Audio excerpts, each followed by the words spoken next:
கடற்கரைக்கு அருகிலுள்ள ஒரு அமைதியான கிராமத்தில் கவின் என்ற சிறுவன் வாழ்ந்தான். அவனுக்கு இரவு வானம் மிகவும் பிடிக்கும். ஒவ்வொரு இரவும் வீட்டின் மாடியில் படுத்து நட்சத்திரங்களை எண்ணுவான். ஒரு நாள் நான் விண்வெளிக்கு செல்வேன் என்று அவன் தன்னிடம் சொல்லிக் கொண்டான். கவின் பள்ளியில் சாதாரண மாணவன்தான். ஆனால் அவனுக்கு அறிவியல் பாடம் மீது அதிக ஆர்வம். ஆசிரியர் விண்மீன்கள், கிரகங்கள் பற்றி சொல்லும்போது அவன் கண்கள் ஜொலித்தன. நண்பர்கள் சிலர் அவனை கிண்டல் செய்தனர்.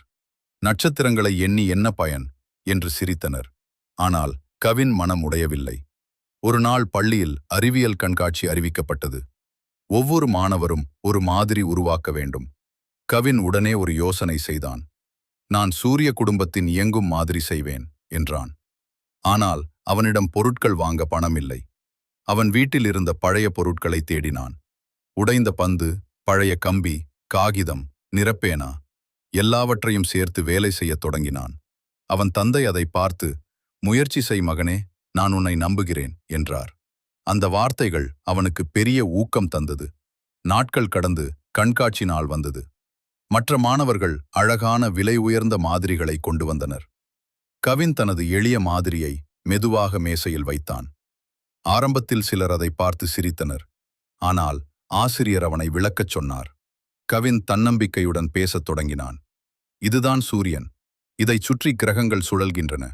பூமி இவ்வாறு சுழலுவதால்தான் பகலும் இரவும் ஏற்படுகின்றன. அவன் மாதிரியை இயக்கி காட்டினான். அவன் குரலில் இருந்த உற்சாகம் அனைவரையும் கவர்ந்தது.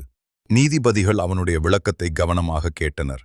முடிவுகள் அறிவிக்கப்பட்டபோது முதல் பரிசு கவினுக்கு வழங்கப்பட்டது. அனைவரும் கைத்தட்டினர்.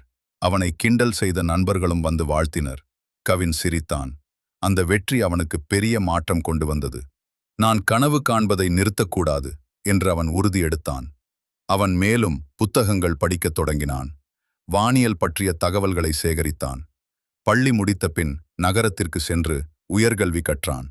பல வருடங்கள் கழித்து கவின் ஒரு விண்வெளி ஆராய்ச்சியாளராக ஆனான். அவன் ராக்கெட் ஏவுதளத்தில் நின்றபோது தனது சிறிய கிராமத்தை நினைத்தான். மாடியில் படுத்து நட்சத்திரங்களை எண்ணிய அந்த இரவுகள் அவனுக்கு நினைவுக்கு வந்தது. ஒரு நாள் அவன் தனது கிராம பள்ளிக்குச் சென்றான். குழந்தைகளிடம் பேசினார். நீங்கள் கனவு காணுங்கள். யாராவது சிரித்தாலும் கவலைப்படாதீர்கள். உங்களிடம் நம்பிக்கை இருந்தால் நட்சத்திரங்களையும் தொடலாம் என்றார். அந்த இரவு மீண்டும் அவன் வானத்தை பார்த்தான். இப்போது அவன் நட்சத்திரங்களை எண்ணவில்லை. ஏனெனில் அவன் புரிந்து கொண்டான். கனவுகள் எண்ணப்படுவதற்காக அல்ல, அவை நிறைவேற்றப்படுவதற்காக. தன்னம்பிக்கை மற்றும் முயற்சி இருந்தால் எத்தனை உயர்ந்த கனவுகளும் நனவாகும்.